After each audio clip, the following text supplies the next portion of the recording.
สบายดีทุกคน เดี๋ยววันนี้จะพามาลิ่นมากรุกสากลอยู่ในไลเชสเอาเป็นเวลา3+2จะลิ่นประมาณ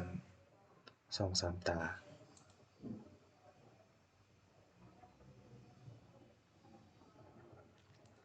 ตอนนี้ก็กำลังท่าจับคู่เบิ่งว่าผลวันนี้จะเป็นอะไร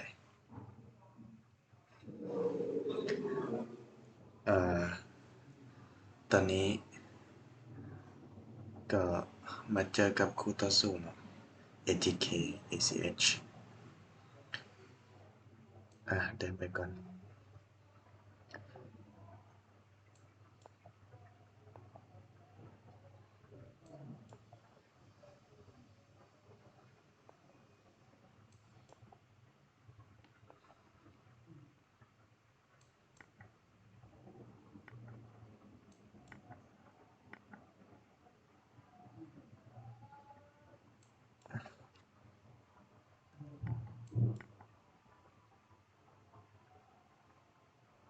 ตอนนี้ก็อยู่ในช่วงเปิดเกมบ่ได้มีอย่างไรก็มีแต่เปิดเกมไป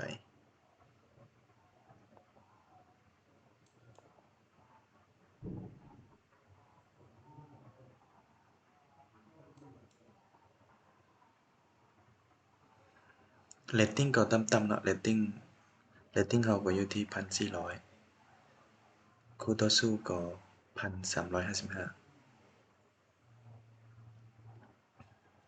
ตอนนี้เราต้องฟาวที่จะแคสโซเพื่อตั้งครับ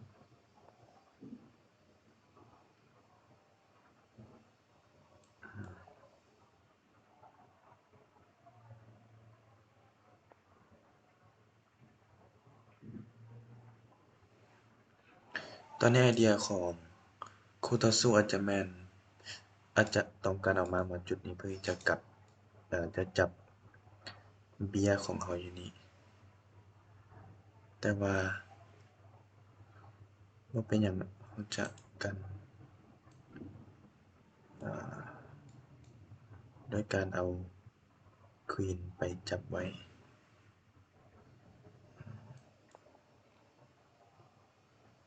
แต่ต่อไปเราจะเล่นลูกมาตานี้เพื่อที่จะ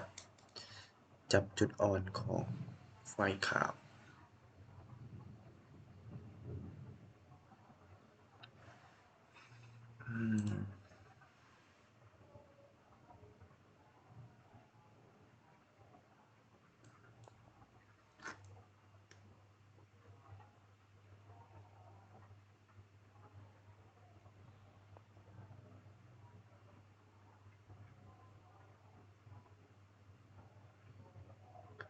เขาอาจจะเล่นตานี้ได้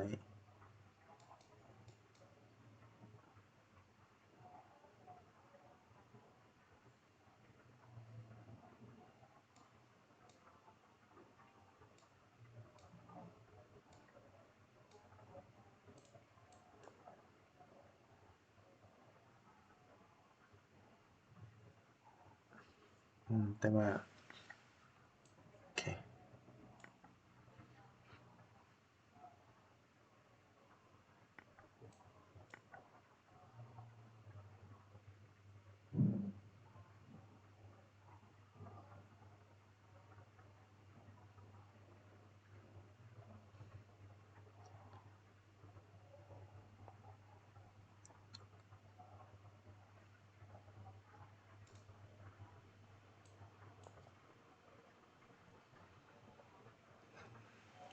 ตอนนี้เวลาเราเป็นหอเขาอาจจะต้องได้เดินให้ไวกว่านี้เบิ่งว่าไฟขาวจะเดินเอาได้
เรายังเหลือเวลาน้อยกว่าตั้งไว้เกือบ1 นาที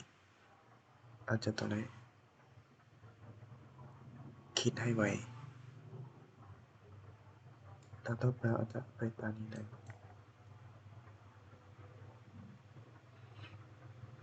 อันนี้ข้าวกินบ่ได้เพราะว่าเราจะกินมา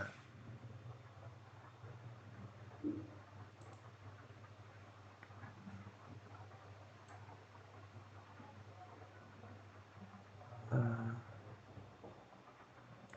โอเค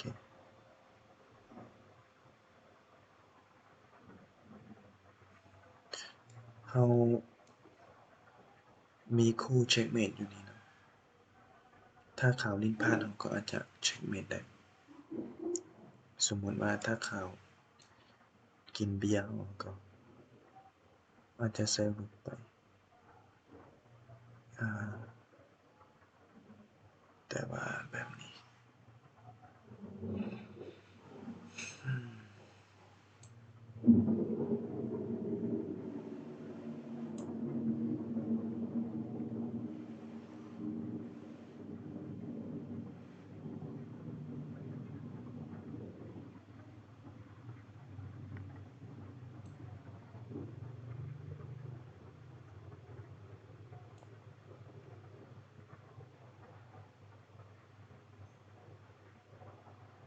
เราเตรียมเช็กเมตเนาะ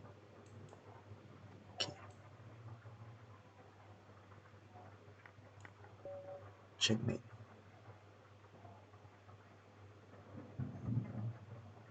โอเคคิดว่าอาจจะเอาไว้ได้เท่านี้เนาะเพราะว่าค่อนข้างมีเสียงรบกวนเจอกันคลิปหน้าเนาะขอบใจ